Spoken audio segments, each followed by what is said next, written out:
Welcome back again from lunch. Did you have some time to think about beliefs over lunch? Think about the ones that you want to work with? See some nods of heads. Would be good. No? You got 3 beliefs to change at least over the next 2 days. At the minimum, if not many more. Okay, if you really can't think of one, which I would find very hard to believe, then you'll need to role play one so that you can have the practice. I want to remind you of a couple of things. It's my experience that in this work, the most important part of the work is not the technique. The most important part is everything that you've already learned that builds up to the technique, that makes the technique possible.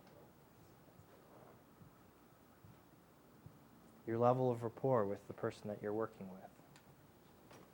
How much you pay attention to what's going on for them, your sensory acuity. Really watching them.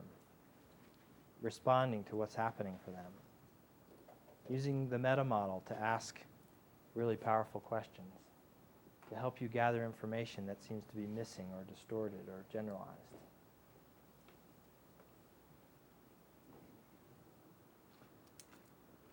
This is maybe your first time in really beginning to explore how to elicit a belief.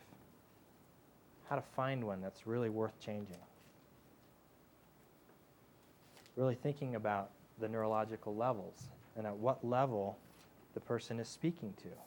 Are they working with a belief? Are they talking about a capability? Are they dealing with behavior or emotion? Is it an identity level belief? Is it a surface belief? Is it about stopping them from being able to do something that they'd like to do? So really exploring these things so that when you get to the technique, you've already started the process going. The change is already occurring. That's the thing I'd like to emphasize, is that in the work with Jean, the work was done almost before the technique, right? The technique was the ritual that we added to it to sort of lock it in, ground it in his experience. So it's not that the techniques don't have value. The techniques are very important in learning how these things work, the structure of something, learning the sequence. How do I put these things together? But what's most important is not making it work, but learning about the person that you're working with so that they can learn something about themselves. Because one of the presuppositions that I hold is that everyone can solve these things. Everyone can solve their own dilemmas. And in fact, a lot of people do. A lot of people solve a lot of things on their own. You know, just through going through life, just through having experience, just through challenging themselves in different ways. So being a guide is really, to me, it's a very gentle, very sort of permissive kind of act. Really getting the permission from the person that you're working with to be their guide. And if you're not getting that, then you probably need to back up a little bit. You know?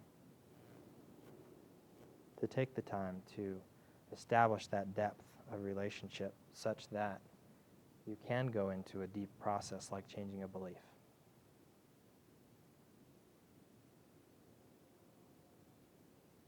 I mean, the magnitude of what you saw happen for Jean. Do a lot of you realize what happened? And were you seeing it? And feeling it too. It's a powerful kind of change.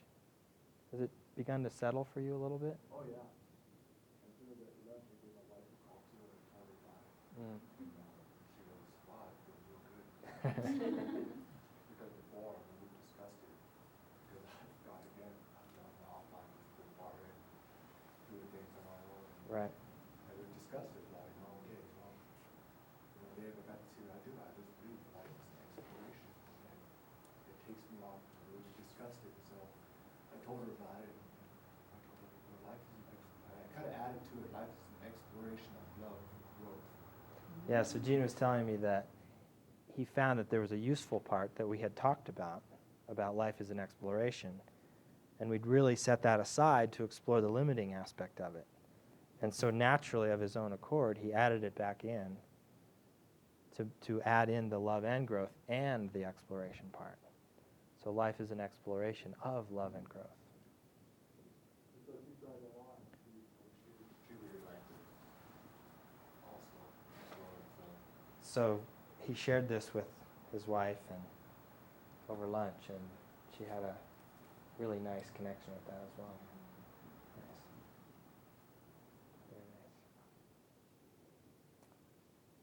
So that to me is, the significance of a belief change, when it really settles in and it really feels like the right kind of change. And we really dealt with a lot of the possible objections without them even coming up, right? Because we were really aware of the fact that this belief did hold some past really positive resource for him, and we didn't want to lose that. So we had to sort of fine-tune it a little bit.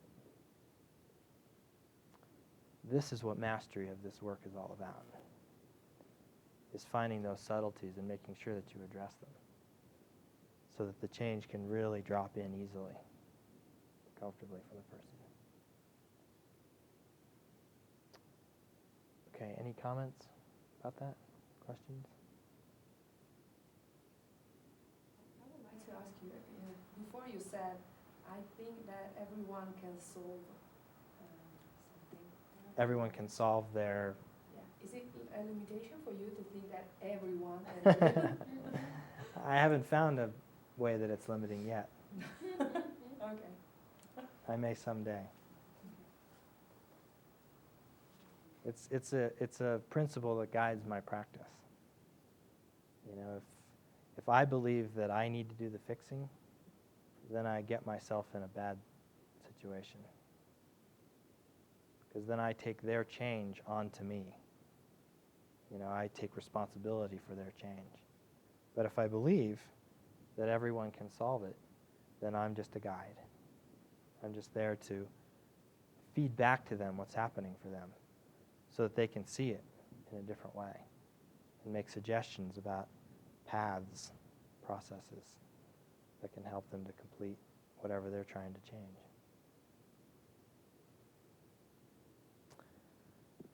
Anything else?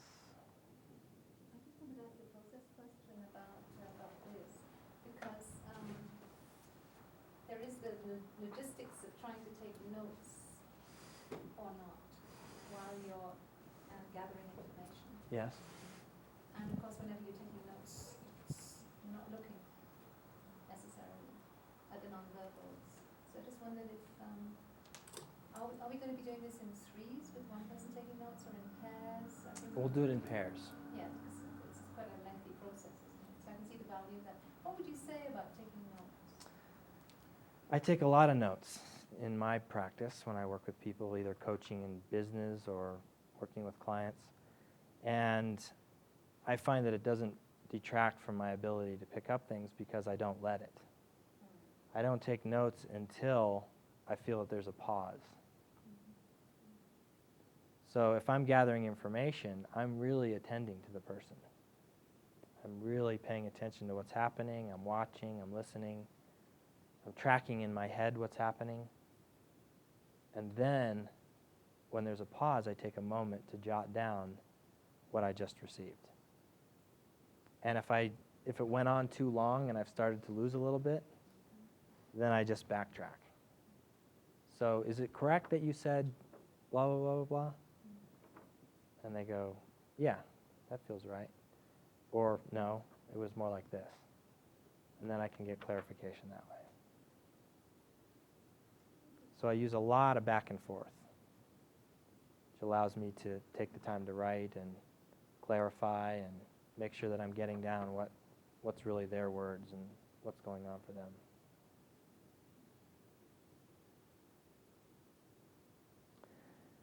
When you're eliciting, sometimes it makes it easier if you separate the visual, the auditory, and the kinesthetic. So I think you've done that probably in your mapping across or submodality elicitations before, where you made sure that you got visual data, auditory data, and kinesthetic data. I've become, you can get familiar enough with it that you know you're looking for all three, and you just write them all down, which Jennifer just wrote as they were being said, rather than making that separation. But that's a suggestion. If you want to help keep it clearer for yourself, you can,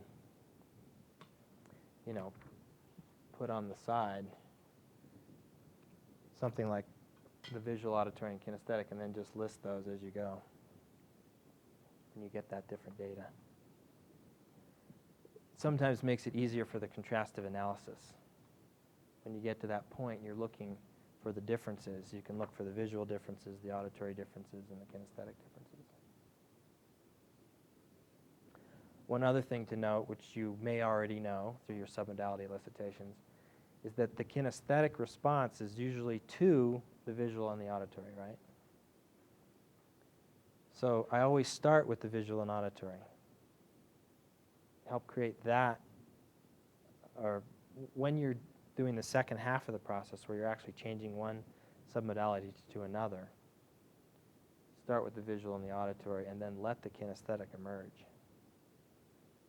Does that make sense? Okay.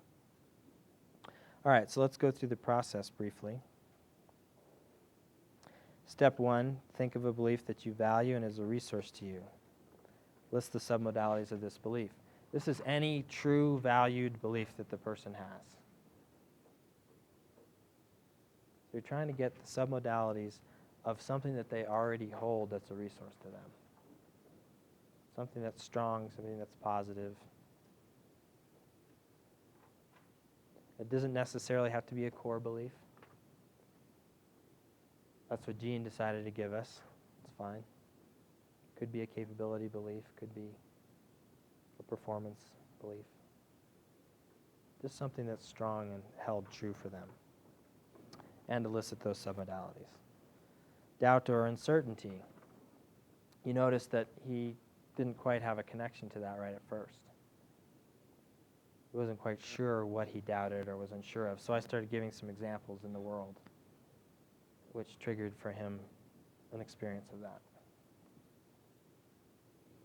And then I kind of have a sense about what that's like for me, so I'm looking for those nonverbals. I'm looking for this kind of thing. I'm looking for the experience of wonderment, questioning, being unsure about something. Okay? Because I don't want it to be something that I'm sure isn't true. I want it to be something that I'm still not sure about. And elicit the submodalities of that. And then you can quickly look for the differences. What's the difference between a true valued held belief and the doubt? Because you really want to see a big difference there. There should be a significant difference. Then we look at the unwanted belief. Think of this belief now, the one that you have decided you want to change. And get the submodalities of that. Now this doesn't have any built-in ecology. It doesn't have the question about objections. Do you have any objections to changing this belief and that kind of thing. So you want to do that in your initial elicitation. And you're kind of talking to them about the belief that they want to change. That's when you're using the meta model to ask questions and make sure you're really getting a belief that's a good one to change. I encourage you that if you are having difficulty with that part of the exercise, that you call one of us over, because that's really the most important part of learning about this, is really learning what belief is there to be changed and making sure that it doesn't have any objections and that you're not changing something that won't change anyway if there's objections. Does that make sense? Because then you're wasting your time doing this whole process. If you do that beginning part well, this will be a lot smoother. Just through the technique.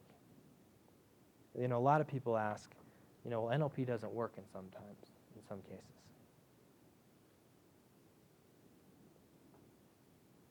Why is that? Why doesn't it work? Deeply useful.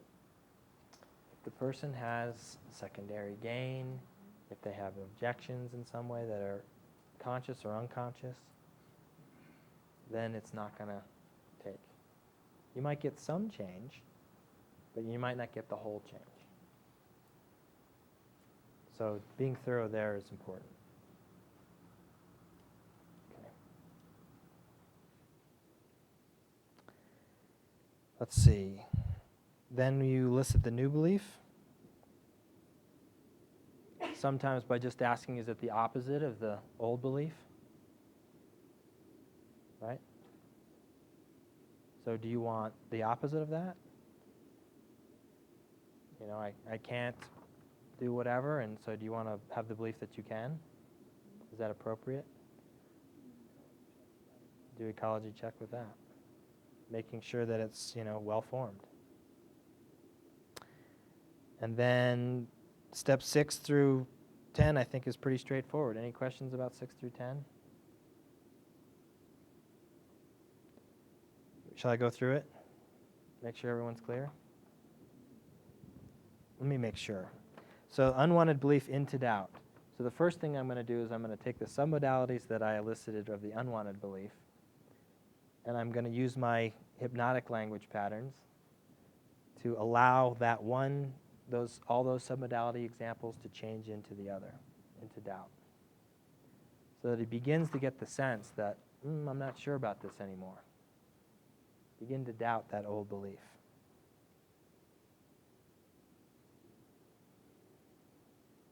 Then it says in step 7, change the content of the old belief into the content of the new belief. Send the old belief picture, which is now doubted, into the distance until it's out of sight. Then see a picture coming back from the distance and containing the content of the new belief in doubt submodalities. So step 7 is the one that I didn't do, right? Well, I didn't do 7 either. Right. Right. So what 7 would be is I've got the content in doubt of the old belief, right?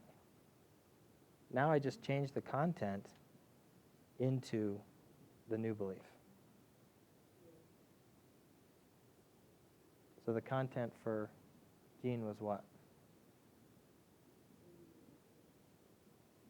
Life is an exploration of love and growth. So I would change that into doubt.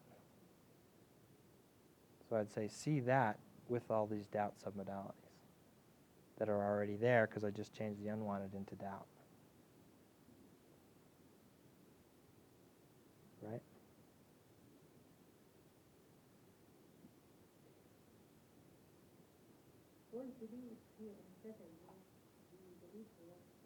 The unwanted one, yes. So then I send that one off into the distance. The one that's in doubt that's unwanted. And I bring back the one that's wanted that's in doubt. Still in doubt.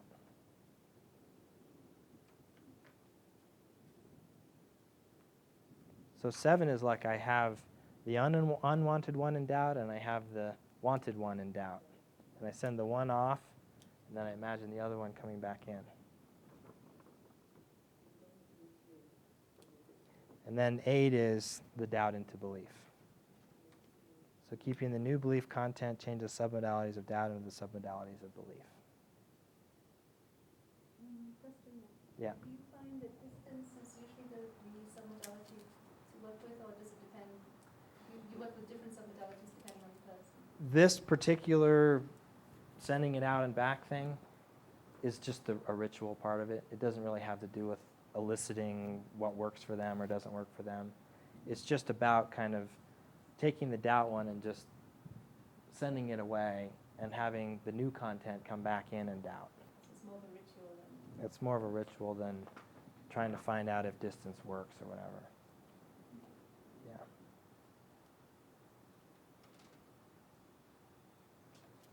And then the test, how do you think about this new belief? as it settles in. Just kind of watching their physiology, seeing it settle in. Having them describe for you what experience they're having. And then finally, the future pace. Think of a time in the future when having this belief will make a difference. And I said a very specific context. So you can really see the belief performing, showing up in a live context. So you can feel what that new belief will be like in an actual situation in the future. It's kind of a confirmation for them when they have that experience. So I don't know what your future pace was, what the specific situation is, but will it happen? Yeah. Yeah. And so then when that happens, he can notice how that belief is in operation then. Okay? That's it. How much time? I think we can do this in probably 30 minutes each. Okay. And if it looks like it's taking a little longer, we'll make an adjustment. Try and keep yourself to 30 minutes if you can.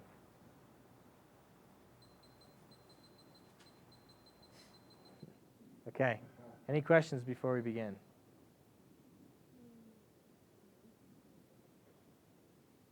Okay.